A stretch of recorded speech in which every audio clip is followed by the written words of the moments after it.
नमो नमो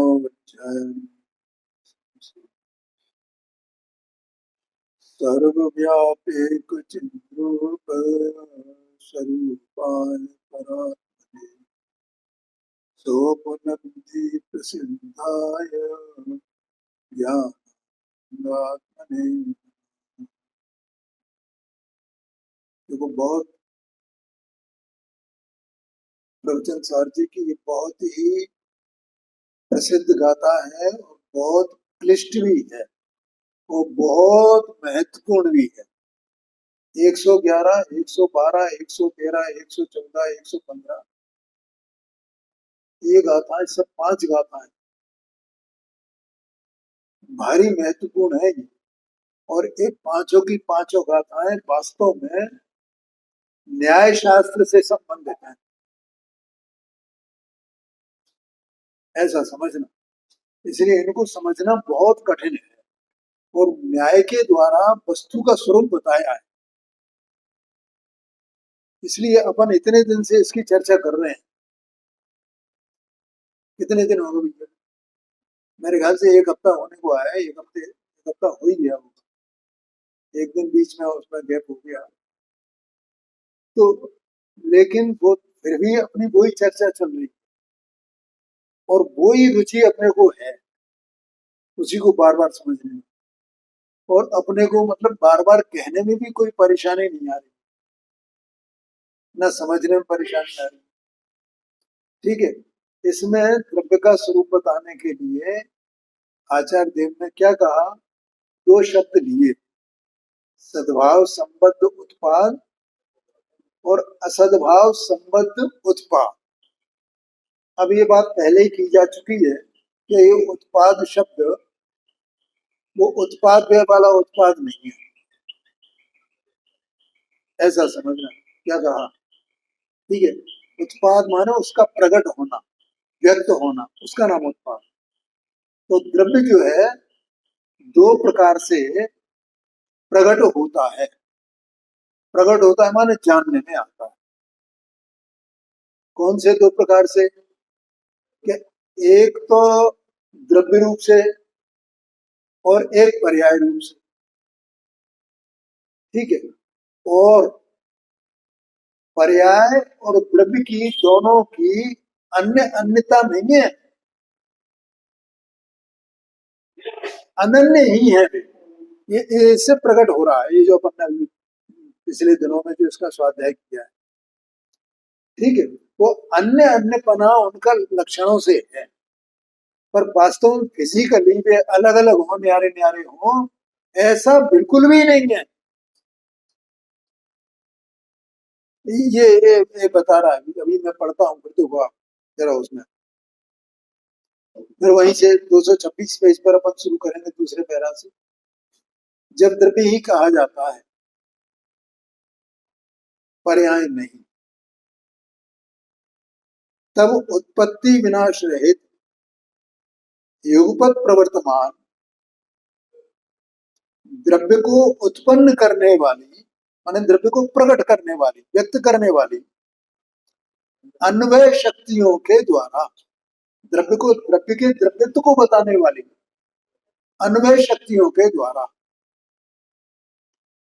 उत्पत्ति विनाश लक्षण वाली क्रमशः प्रवर्तमान पर्यायों के उत्पादक, उत्पादक उन्हें बताने वाली, प्रकट करने वाली उन उन व्यतिरेक व्यक्तियों को प्राप्त होने वाले द्रव्य को। द्रव्य क्या है? क्या करता है द्रव्य? उन पर्यायों को प्राप्त होता है द्रव्य। द्रव्य क्या करता है? उन पर्यायों को प्राप्त होता हुआ द्रव्य वो सद्भाव संबंधी उत्पाद है। ऐसा नहीं है कि उन पर्यायों को प्राप्त ही नहीं हो रहा है। वही द्रव्य पर्यायों को प्राप्त होता हुआ वो सद्भाव संबद्ध है। सद्भाव संबद्ध है माने देखो इसमें नीचे दिया है, फुटनोट में देख लो आप। सद्भाव माने अस्तित्व के साथ संबंध रखने वाला। ब्रैकेट में दिया है, द्रव्य की विवक्षा के समय अन्वय शक्तियों को मुख्य और व्यतिरिक्त व्यक्तियां माने पर्याय को गौण कर दिया जाता है। इसलिए द्रव्य के सद्भाव संबंध उत्पाद है। सत उत्पाद माने वहां क्या रहा कि जो त्रिकाल सत है उसकी मुख्यता हो जाती है। वो त्रिकाल सत वाला द्रव्य वो ही पर्यायों को प्राप्त होता है ना। पर्याय पर्याय के बिना वो कैसे रह सकता है। लेकिन पर्यायों को प्राप्त होता हुआ भी वो सद्भाव संबंध है। हाँ, ये अपनी शक्तियों को नहीं छोड़ देता है पर्यायों को प्राप्त होने पर। ये बात है, वो अपनी शक्तियों रूप ही रहता है। इसका नाम सद्भाव संबंध है। आया समझ में। अब देखो दूसरी बात यहां अगले पेज पर। और जब पर्याय ही कही जाती हैं, द्रव्य नहीं कहा जाता, तब उत्पत्ति विनाश जिनका लक्षण है ऐसी क्रमशः प्रवर्तमान पर्यायों को उत्पन्न करने वाली उन व्यतिरिक्त व्यक्तियों के द्वारा, माने पर्याय का ज्ञान कराने वाले, ये पर्याय है। क्यों पर्याय कैसी होती है, व्यतिरेकी अलग अलग, ठीक है। और व्यक्ति माने एक एक समय में एक एक होना, उसका व्यक्ति, उसको व्यक्ति कहा।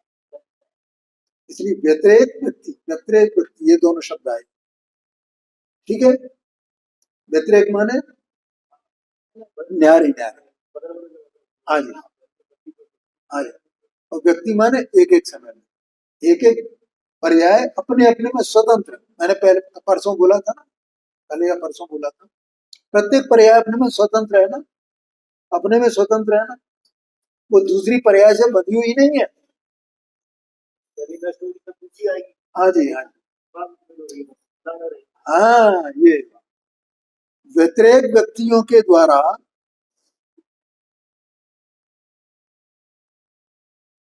उत्पत्ति विनाश रहित युगपत प्रवर्तमान द्रव्य की उत्पादक अन्वय शक्तियों को प्राप्त होने वाले द्रव्य को, द्रव्य की उत्पादक अन्वय शक्तियों को प्राप्त होने वाले द्रव्य को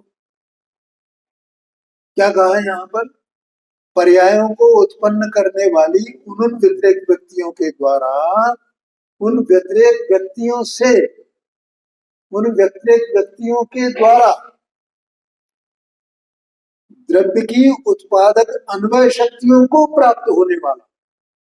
माने वो जो व्यतिरेक व्यक्तियां हैं ना, उन वो द्रव्य उन व्यतिरेक व्यक्तियों के माध्यम से अपने माने वो अन्वय शक्तियों को प्राप्त होता है। क्या कहा, नहीं आया, अपनी पर्यायों के माध्यम से, पर्यायों के द्वारा इनको प्राप्त होता है, अपनी अन्वय शक्तियों को प्राप्त होता है, तब वो असद्भाव संपत्ति उत्पाद है।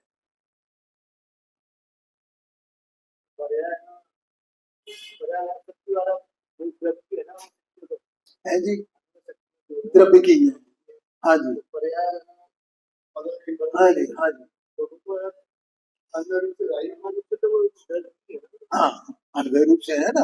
तो अन्वय रूप से माने कि वो पर्यायों, पहले कहा ना पर्यायों को प्राप्त होता हुआ, वो सद्भाव अपनी शक्ति रूप ही रहता है। यहाँ भी यहाँ ये कहा कि उन पर्यायों रूप होता हुआ भी अपनी शक्तियों को नहीं छोड़ता है। तो चूंकि वो अपनी पर्यायों को प्राप्त हुआ है, तो पर्याय की मुख्यता से वो असद्भाव संपत्ति उत्पाद है। हाँ जी हाँ जी हाँ जी हाँ जी, समझ गए ना। हाँ जी हाँ जी, बस बस इतना है। देखो फिर अपन एक बार फिर पढ़ते हैं। जब द्रव्य ही कहा जाता वहीं फिर लौट के आते, पर्याय नहीं। तब उत्पत्ति विनाश रहित युगपत प्रवर्तमान द्रव्य को उत्पन्न करने वाली अन्वय शक्तियों के द्वारा उत्पत्ति विनाश लक्षण वाली क्रमशः प्रवर्तमान पर्यायों की उत्पादक उन व्यतिरिक्त व्यक्तियों को प्राप्त होने वाले द्रव्य को द्रव्य किनको प्राप्त होता है? उन व्यतिरेक व्यक्तियों को प्राप्त होता है द्रव्य। हाँ, माने वो व्यतिरेक व्यक्तियों को प्राप्त होने पर भी उसे सद्भाव संबद्ध उत्पाद है, ये कहा। व्यतिरेक व्यक्तियों को प्राप्त, ये द्रव्य कैसा है? द्रव्य तो अन्वय शक्तियों का पुंज है, ठीक है। हाँ, और पर्याय जो है वे व्यतिरेक व्यक्ति रूप है, ठीक है। लेकिन पर्यायों द्वारा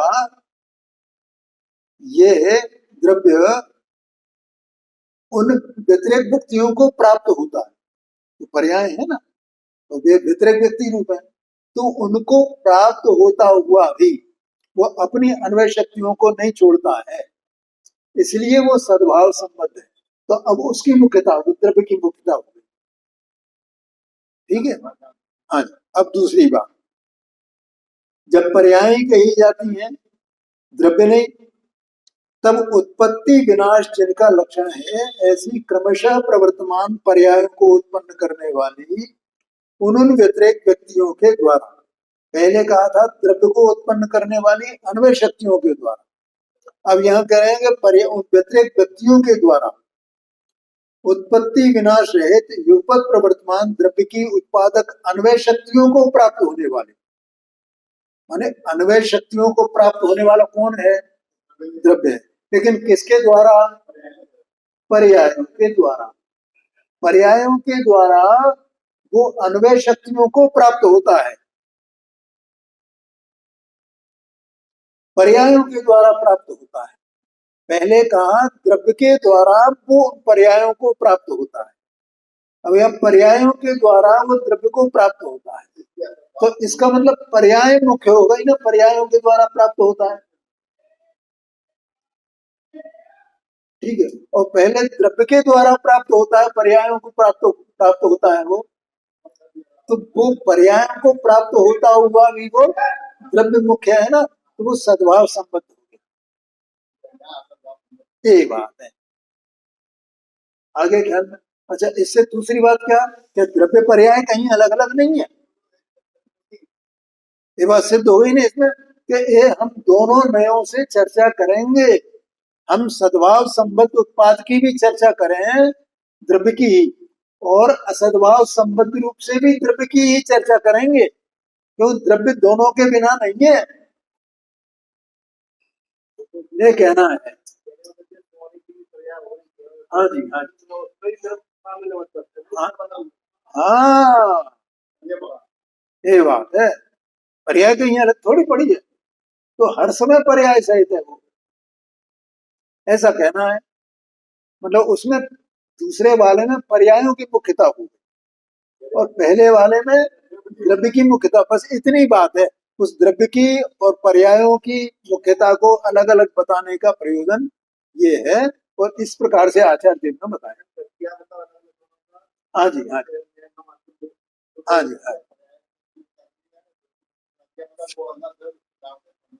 पर्यायों को प्राप्त होता हुआ भी वो द्रव्य अपने अन्वय शक्तियों को नहीं छोड़ता है, ठीक है।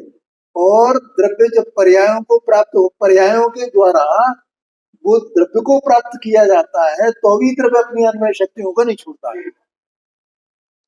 ये बात है।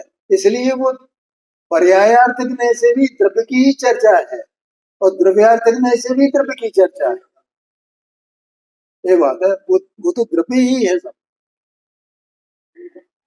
केवल इतना है कि पर्याय को मुख्य कर दिया और यहाँ पर्यायों को गौण किया, यहाँ जब द्रव्य को मुख्य किया पर्यायों को गौण कर दिया, ऐसा आशय। वह इस प्रकार दृष्टांत और पढ़ लेते हैं। जब बाजूबंद आदि पर्याय ही कही जाती हैं, सुवर्ण नहीं, तब बाजूबंद इत्यादि पर्याय जितनी टिकने वाली, कितने टिकने वाली माने अस्थाई है ना वो, क्रमशः प्रवर्तमान बाजूबंद इत्यादि पर्यायों की उत्पादक उन व्यतिरेक व्यक्तियों के द्वारा सुवर्ण जितनी टिकने वाली युगपत प्रवर्तमान सुवर्ण की उत्पादक अन्वय शक्तियों को प्राप्त सुवर्ण के असद्भाव युक्त ही उत्पाद है। हाँ जी, समझ में आया ना। पर्यायों की उत्पादक उन व्यतिरेक व्यक्तियों के द्वारा सुवर्ण जितने माने सुवर्ण तो पूरा त्रिकाल है ना, तो हर समय वो पर्याय उनको उसको प्राप्त होती है ना। युगपत प्रवर्तमान सुवर्ण की उत्पादक अन्वय शक्तियों को प्राप्त, जब वो सुवर्ण की अन्वय शक्तियों को पर्याय प्राप्त करते हैं, तो वह पर्याय की मुख्यता हो गई ना प्राप्त। अच्छा, वो सोने का सोना ही रहा है, पर्याय कुछ भी हो तो सोना तो सोना ही रहा।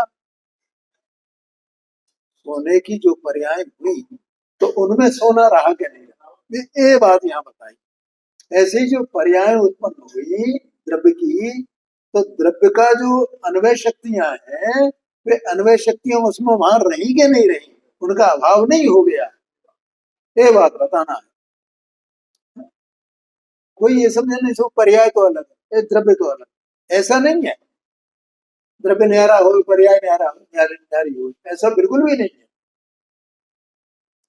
देखो अब इसके आगे चलते हैं अपन 228 पेज पर।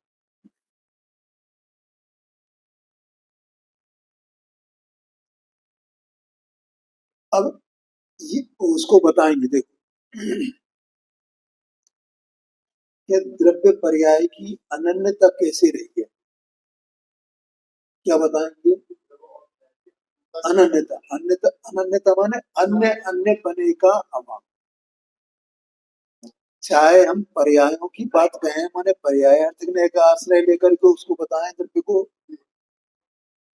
पर्यायार्थिक नय का आश्रय लेकर के भी द्रव्य को ही बताया जाएगा, और द्रव्यार्थिक नय का आश्रय लेकर के पर्यायों को गुण करके भी द्रव्य को ही बताया जाएगा। बताना तो यही। हाँ जी, हाँ जी,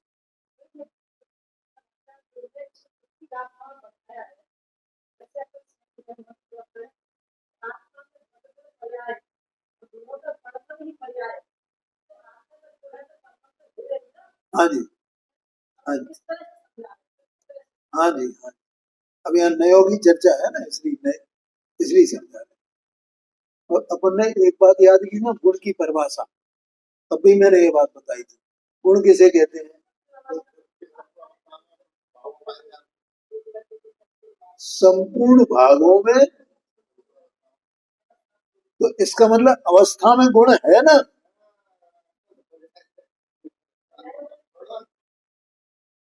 अवस्था में गुण है क्या नहीं है, और अवस्था तो विनश जाने वाली है संपूर्ण अवस्थाओं में, माने जो जो जब जब जो अवस्था हो उस उसमें वो गुण गुण वहां विद्यमान है।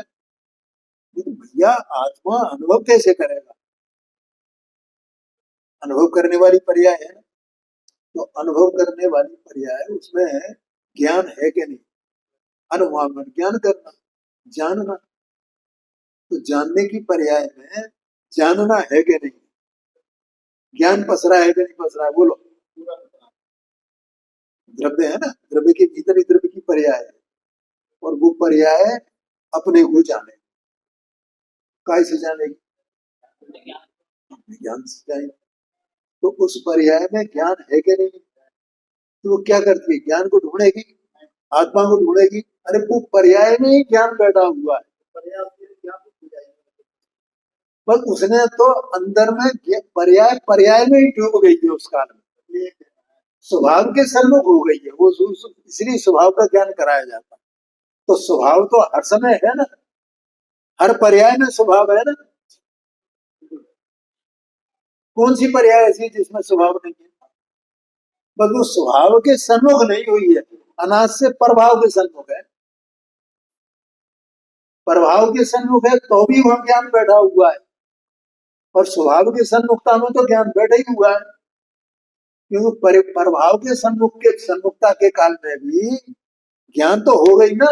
ज्ञान कहाँ चला जाएगा, वो तो द्रव्य का ही परिणाम है, द्रव्य की पर्याय है। लेकिन उस पर्याय को जो प्रभाव के सन्मुख है, उसे अपने स्वभाव की खबर नहीं है। उसे ये पता नहीं है कि ये प्रभाव है, ये मेरा भाव नहीं है, उसे खबर नहीं है। इतनी सी बात है।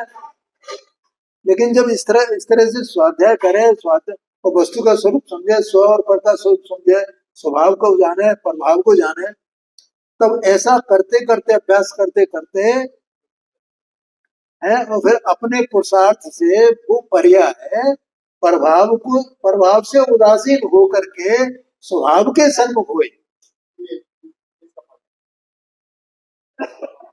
तो ये उसे सब पता चल जाए।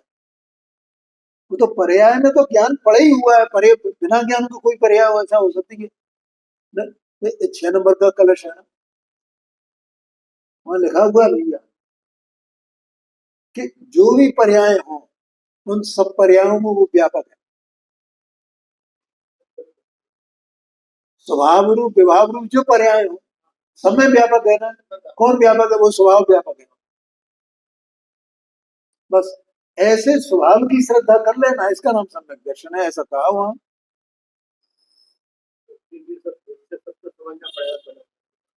तो है ही, उसका अभ्यास करना पड़ेगा, अनाज से नहीं जाना ना, तो उसके लिए मेहनत तो करनी पड़ेगी ना, बिना मेहनत के कैसे हो जाए, ऐसा है। ठीक है, अब देखो, अब यहाँ कहते हैं पर्यायों की अवधेयता के समय भी, माने जब पर्याय कही जाती है उस काल में,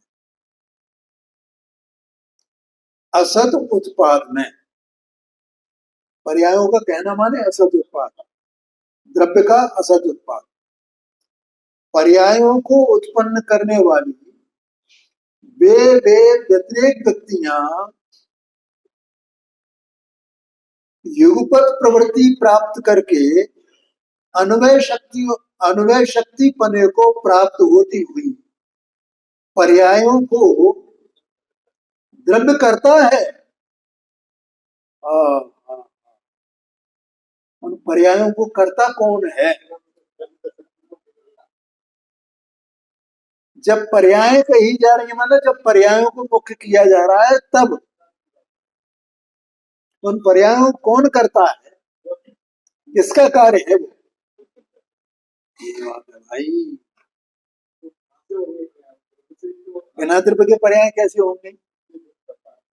इसलिए भले ही पर्यायों की चर्चा की जाए, तो ऐसा नहीं समझना कि पर्यायों कोई और करता है।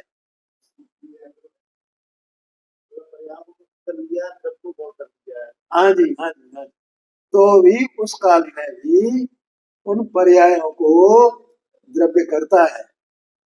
पर्यायों की विवक्षा के समय भी व्यतिरेक व्यक्तियां अन्वय शक्ति रूप बनती हुई पर्यायों को द्रव्य रूप करती हैं। क्या कहा? पर्यायों की विवक्षा के समय, ठीक है, पर्यायों के कथन के समय व्यतिरेक व्यक्तियां अन्वय शक्ति रूप बनती हुई, वे व्यतिरेक व्यक्ति क्या क्या क्या क्या है? अन्वय शक्ति रूप बनती है। वे हो नहीं जाती हैं, तो अपने स्वभाव को नहीं छोड़ देंगे क्या? तो वो पर्याय का स्वभाव तो एक समय का है, एक समय स्थायी जितना है ना, बस कितने काल टिकेगी पर्याय? एक समय। ठीक है, तो एक समय को टिकने वाली वो पर्याय भी अन्वय शक्ति रूप बनती हुई उन पर्यायों को द्रव्य रूप करती हैं। वे व्यतिरेक व्यक्तियां पर्यायों को द्रव्य रूप करती हैं, अर्थात वे द्रव्य की ही पर्याय है, किसी अन्य की पर्याय नहीं हो गई है वे। जो स्वद्रव्य है उस स्वद्रव्य की वे पर्याय है, वे स्वद्रव्य के ही द्वारा की गई है वे पर्याय। भले ही पर्यायों को मुख्य किया गया हो और द्रव्य को गुण किया गया हो, तो भी वे पर्याय किसके द्वारा की गई हैं? उसी द्रव्य के द्वारा की गई। तो भैया देखो, द्रव्य गुण पर्याय वालों जो भ्रांति थी ना, ये बिल्कुल निकल जानी चाहिए। बहुत मुश्किल बात है।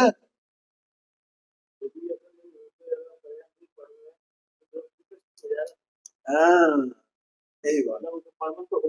हाँ जी, हाँ जी। लेकिन यहाँ तो कह रही हूँ, उन पर्यायों करता कौन है? द्रव्य ही कर रहा है, क्योंकि द्रव्य की अन्वय शक्तियां उसमें पसरी हुई हैं, बिना अन्वय शक्तियों के वो नहीं है। लेकिन अन्वय शक्तियों का स्वभाव है कि वे कभी उत्पाद है उनका नहीं होता है, और पर्याय का ये स्वभाव है कि वो एक एक समय एक एक होती है, उत्पन्न होकर के विनाश को प्राप्त होती है, उत्पन्न होकर के विनाश को प्राप्त होती है। हाँ जी, नहीं पर्याय उत्पन्न माने पर्याय का स्वभाव उत्पाद विनाश का है, और शक्तियों का स्वभाव वैसा का वैसे ही रहने का है। लेकिन तो भी पर्यायों का स्वभाव उत्पाद विनाश वाला होने पर भी अन्वय शक्तियां ही उनको करती है ना पर्याय, ऐसा आशय है। मतलब कैसी जबरदस्त दशा है। जैसे बाजूबंद आदि पर्यायों को उत्पन्न करने वाली वे व्यतिरिक्त व्यक्तियां युगपत प्रवृत्ति प्राप्त करके अन्वय शक्ति पने को प्राप्त करती हुई, माने वे पर्याय उत्पन्न होती हुई निरंतर स्वर्णता का अवलंबन करती है कि नहीं करती? इसलिए वे पर्याय स्वर्ण के ही द्वारा उत्पन्न हुई क्यों न कही जाए। यद्यपि वे पर्याय विनाशी के हैं, उत्पादय रूप है, और स्वर्ण वो त्रिकाल स्थायी है ना, तो भी वो त्रिकाल स्थायी सोना वही तो उन पर्यायों को करता है, और कौन करे? हाँ जी, और हम उन्हीं की बात कर रहे हैं, हार बाजूबंद की।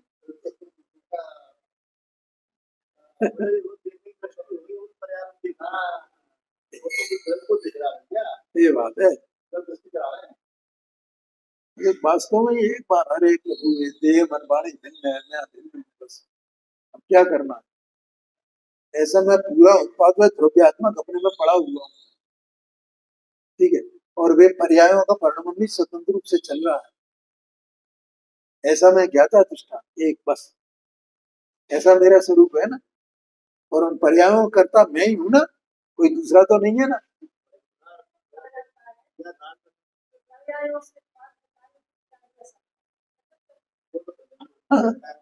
कोई बात नहीं है, मैं प्रश्न का उत्तर देता हूँ।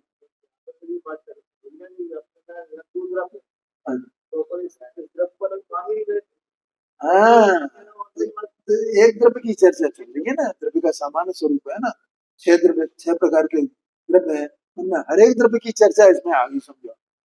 हर द्रव्य अपने अपने आप में गुण पर्याय, हर एक द्रव्य अपने अपनी पर्याय को करता है, हर एक द्रव्य में ये दोनों नए लागू किए जा सकते हैं। हाँ, तो वो तो है ही, ऐसा थोड़ी है कि वो अज्ञान ही पड़ा रहा है, उसको पहले द्रव्य का स्वरूप ही नहीं समझे, इसी के लिए तो चर्चा है सब। हाँ जी, हाँ जी। दो द्रव्य है ना, सत्स्वरूप, सत सत लक्षण है ना, सत लक्षण है ना, तो पहले से बता दिया ना ये तो, ये अंदर में द्रव्य अपने सत्स्वरूप है कि नहीं है, और ये स्वयं अपने सत्स्वरूप है कि नहीं है, तो ये दोनों में स्वरूप अस्तित्व भिन्न भिन्न हुआ कि नहीं हुआ? जब स्वरूप अस्तित्व भिन्न भिन्न हुआ है, तो सत का लक्षण क्या है? कि सत का लक्षण माने सत जो है वो द्रव्य को बताने वाला है कि ए द्रव्य है, तो जिस सत की बात की जा रही है उस सत से उस द्रव्य को जानो, और वो द्रव्य उत्पाद में द्रव्य संयुक्त है, गुण पर्याय वाला है, ऐसा जानो। अब तुम फिर भी नहीं जानो तो किसकी जिम्मेदारी है? ये बात है। हाँ जी, हाँ जी, बोलो, दोबारा बोलो आप। हाँ जी, पर्यायों से प्राप्त पार, पर्यायों से पार त्रिकाली तुका लिया सहारा। ठीक है। अच्छा, अब मुझे ये बताओ कि सहारा कौन लेगा? नहीं, अभी अभी उनको उत्तर देने दो। कौन सहारा लेगा? पर्याय सहारा लेगा। किसका सहारा लेगी? ध्रुव स्वभाव का। ठीक है, तो ध्रुव स्वभाव का सहारा लेगी, अभी थोड़ी देर पहले मैंने बताया। तो इसका मतलब केवल इतना सा हुआ कि जो आगे पीछे की जो पर्याय है ना, उनका सहारा वो पर्याय नहीं नहीं लेती है और नहीं ले सकती है।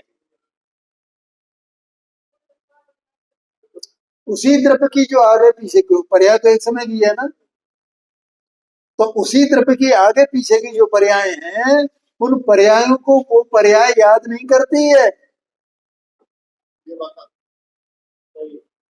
तो किसको याद करती है? ठीक है, अब जिसको याद किया है उसमें पर्याय है नहीं, क्योंकि पर्याय तो वो स्वयं ही खड़ी हुई है। एक समय में एक ही पर्याय होगी, आगे पीछे की पर्याय तो वहां खड़ी नहीं है। अभी आगे आगे होने वाली वो अभी आई नहीं है, और पहले वाली वो खत्म हो गई है। तो पर्यायों से पार हो गया कि नहीं हो गया त्रिकाली, जिसका सहारा लिया है? तो वर्तमान पर्याय सहारा ले रही है ना, ऐसा है। तो हाँ जी, और कैसे सहारा लिया? क्या उसी पर्याय में वो स्वभाव पड़ा हुआ है, उस स्वभाव के बिना वो पर्याय नहीं है। इसलिए पर्याय गई कहाँ? कहीं नहीं गई है, बस उसने अंदर में ही अपने में जो स्वभाव था उस स्वभाव को ग्रहण कर लिया, क्योंकि वो द्रव्य की रचना ही इसी प्रकार की है। हाँ जी, हाँ जी, हाँ जी, समा गई ना।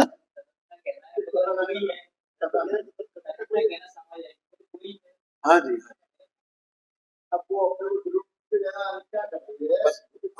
बिल्कुल, थोड़ा कठिन है, शांति से समझना भाई, इतना सरल नहीं है। कोई बात नहीं है, कोई बात नहीं है।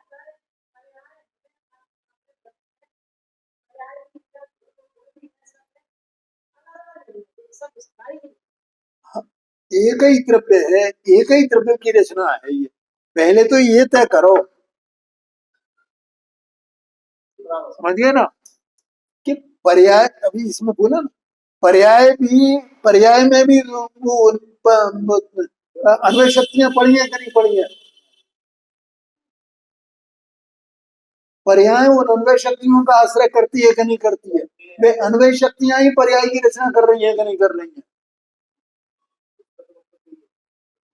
यही तो है ना, और कोई बात वहां लागू करनी है कि पर्याय, हमको जब पर्याय तो ऐसा लगता है पर्याय बाहर होगी कहीं खड़ी हो, पर्याय इधर खड़ी होगी और द्रव्य इधर होगा, ऐसा है? ऐसा बिल्कुल भी नहीं है। क्रिया को पर्याय समझ लेता होगा कि क्रिया को मानता है। हाँ जी, हाँ जी, हाँ जी, बिल्कुल सही पकड़ा तुमने। क्या करें? हाँ, ये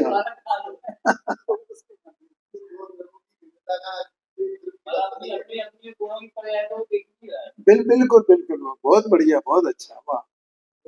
हाँ, न्यारे द्रव्य की रचना ऐसी है भाई, कि सब जो कुछ हो रहा है वही वही उसी में हो रहा है।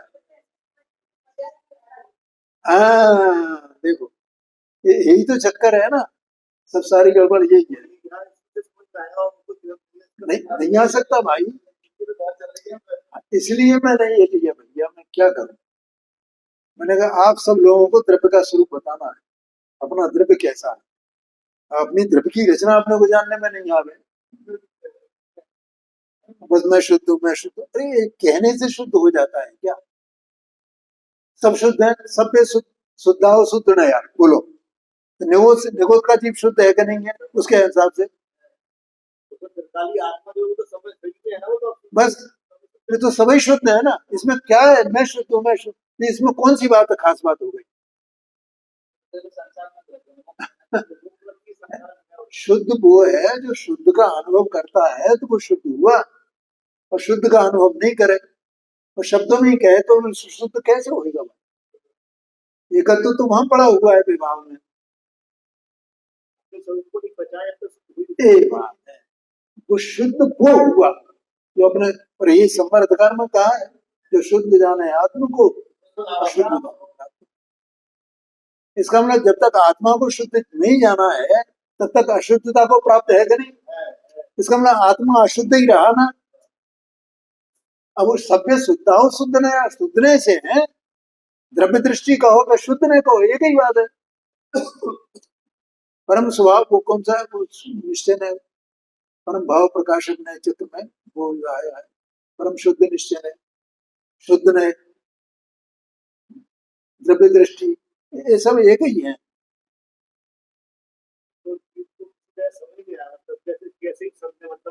हाँ ठीक है, तो वो सब पूरा का पूरा ये देह मन वाणी भिन्न है, आत्मा भिन्न वस्तु है, आत्मा ही द्रव्य गुण पर्यायात्मक है, आत्मा की ही पर्याय उसमें, पर्याय में हर समय उसका स्वभाव पड़ा हुआ है, बस उसे अंतर्मुख होना है। जो एक एक समय की पर्याय चल रही है और वो अंदर वस्तु में ही चल रही है, वस्तु से बाहर कुछ है ही नहीं।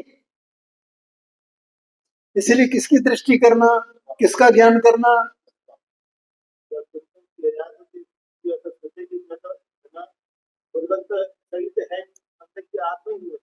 एवा एवा, ये तो पहला भेद विज्ञान है भैया, ये है ही नहीं, ये तो कचरा है।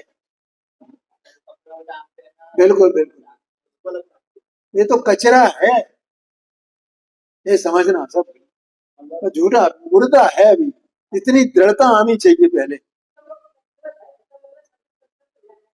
हाँ तो होना ही चाहिए ना, उसके लिए अपन काय के लिए बैठे हैं? ये हमें करना है, इस भाव को सफल करना है हमें, दूसरा भाव नहीं मिल रहा हमें, बहुत मुश्किल बात है।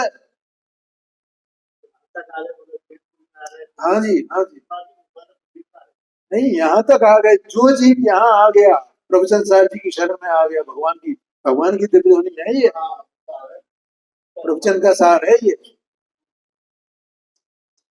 समझ गए ना? यहाँ तक जो आ गया है, ये करना ही है किसी भी कीमत पे, और ये बिल्कुल कचरा ही है, ये मुर्दा ही है। अभी ऐसा लगा है इसमें मेरा कुछ है नहीं, रंच मात्र भी।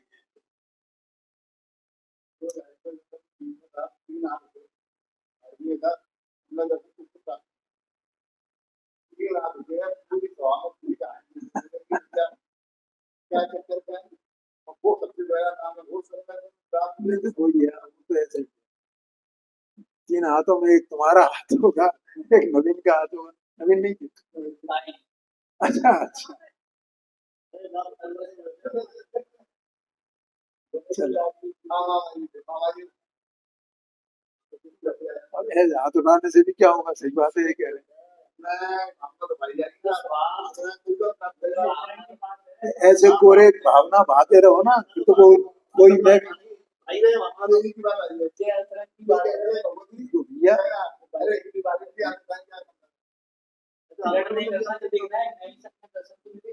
देह में एकत्व बुद्धि बनी रहे, स्वाध्याय के प्रति उदासीन हो, स्वाध्याय के प्रति उदासीन हो, भगवान की वाणी नहीं सुहाती हो, तो का सम्यक दर्शन प्राप्त करें। कहने को क्या, अच्छा कितने लोग उठाते हैं स्वाध्याय के प्रति, उसे जो विनम्र होगा उसके प्रति, जो यहाँ मैं फिर कहता हूँ जो पक्षपात रहे तो होगा, पक्षपात को खूंटी पे टांग दे पहले, इतनी हिम्मत करे, वो सम्यक दर्शन का अधिकारी है। और फिर इतना करे और उसके बाद फिर तत्व चिंतन, पंडित साहब ने लिखा है ना मोक्ष मार्ग प्रकट, तत्व का अभ्यासी, तत्व निर्णय करने वाला, वो उसका अधिकारी है। और कौन अधिकारी? हम स्वाध्याय के प्रति तो उपेक्षा बरते हैं, हमें सुनना नहीं है साहब, ये उनको नहीं मानते हैं, ये उनको नहीं मानते, ये फलाना करते हैं, ऐसा करते हैं।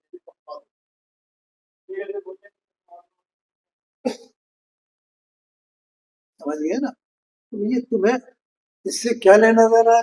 क्या तुम कुछ जानते हो तो बताओ। अब ये नहीं मानते, हम जानते भी हैं साहब, हम तो सब जानते हैं ये।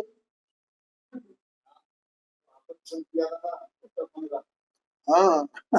तो नहीं मिलेगा उत्तर, कहाँ से मिलेगा? खैर वो छोड़ो उसको, अब क्या करें। यहाँ अपने को तो ये जो अपन यहाँ जो बैठ रहे हैं उनकी बात है, जो सतत यहाँ अभ्यास कर रहे हैं, एक जो तपस्या कर रहे हैं, उनको सम्यक दर्शन होगा, निश्चित रूप से होगा। और सम्यक दर्शन देखो क्या है, सम्यक दर्शन है क्या चीज? अपनी जो द्रव्य है ना, अपनी शक्ति, अपना स्वरूप, और अपने स्वरूप की, अपने सत्ता की रुचि हो जाना, बस ये मैं हूँ, बस और कुछ नहीं। हमें कोई वो नहीं चाहिए कि दुनिया हमें देखे, हम सम्यक दृष्टि में, हमें जान क्या करना है उसका। सब ऐसा जो विचार करने वाला है ना कि मेरी प्रसिद्धि हो, मुझे ये मिले, दुनिया मुझे ज्ञानी समझे, वो तो महापापी है। समझ में आया ना? कुछ मान लो ऐसा जीव कुछ थोड़ा बाहर से कुछ कर ले और अंदर से ऐसा अभिप्राय हो, ख्याति लाभ पूजा का, समझ गया ना? तो वो मान लो उसको अगर कुछ पन्ने का बंद बाहर की क्रिया कांड से हो भी गया, तो वो कहाँ जाएगा?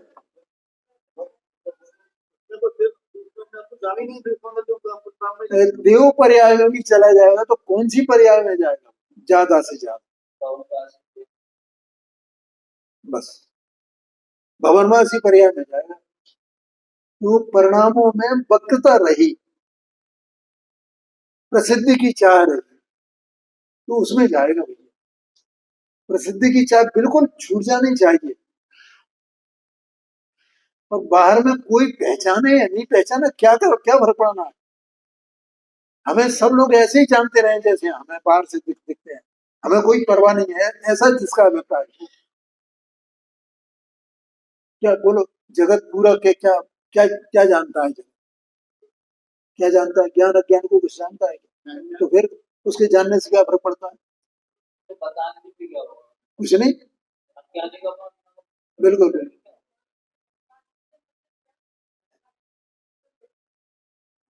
भवनवासी जो होता है देव, तो शास्त्र में ऐसा आता है, उसके कुटिल परिणाम होते हैं, ऐसा आशय।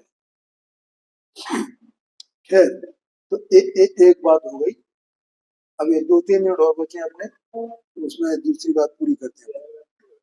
हाँ, अब देखो ये अंतिम 4 लाइनें इस पैरा की, द्रव्य की अविधेयता के समय सत उत्पाद में, सत उत्पाद में समझ में ना, द्रव्य की अविधेयता माने सत उत्पाद का कथन। सत उत्पाद में द्रव्य की उत्पादक अन्वय शक्तियां क्रम प्रवृत्ति को प्राप्त करके, अन्वय शक्तियां क्रम प्रवृत्ति को प्राप्त करके उस व्यतिरेक व्यक्तित्व को प्राप्त होती हुई द्रव्य को पर्याय रूप करती हैं, द्रव्य को पर्याय करती हैं। द्रव्य को माने द्रव्य की अवधेयता के समय उस द्रव्य को कौन कर रहा है? कि पर्याय कर रही हैं, अर्थात वे पर्याय द्रव्य को ही बता रही हैं। पर्याय किसको प्रकट कर रही हैं? पर्याय द्रव्य को ही बता रही हैं, ठीक है। और द्रव्य है सो पर्यायों को ही बता रहा है। ऐसे द्रव्य पर्याय का आपस में इस प्रकार का वो है, ऐसा समझना। जैसे सुवर्ण की उत्पादक अन्वय शक्तियां क्रम प्रवृत्ति प्राप्त करके उस व्यतिरिक्त व्यक्तित्व को प्राप्त होती हुई सुवर्ण को बाजूबंद आदि पर्याय मात्र करती हैं, ठीक, माने सुवर्ण को करती हैं, सुवर्ण को करती हैं, कौन करती है? वे पर्याय सुवर्ण को करती हैं। बाजूबंद क्या बताती है? ये सुवर्ण है। हार क्या बता रहा है? ये सुवर्ण है। ये सुवर्ण है, ठीक है। तगड़ी किसको बता रही है? सुवर्ण है। ये है। और वो सुवर्ण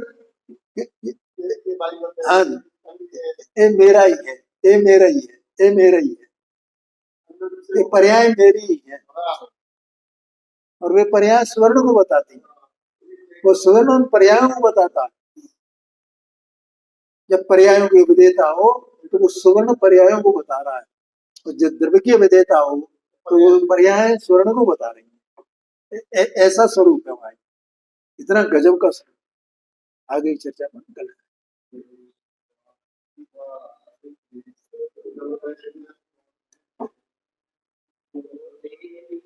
तो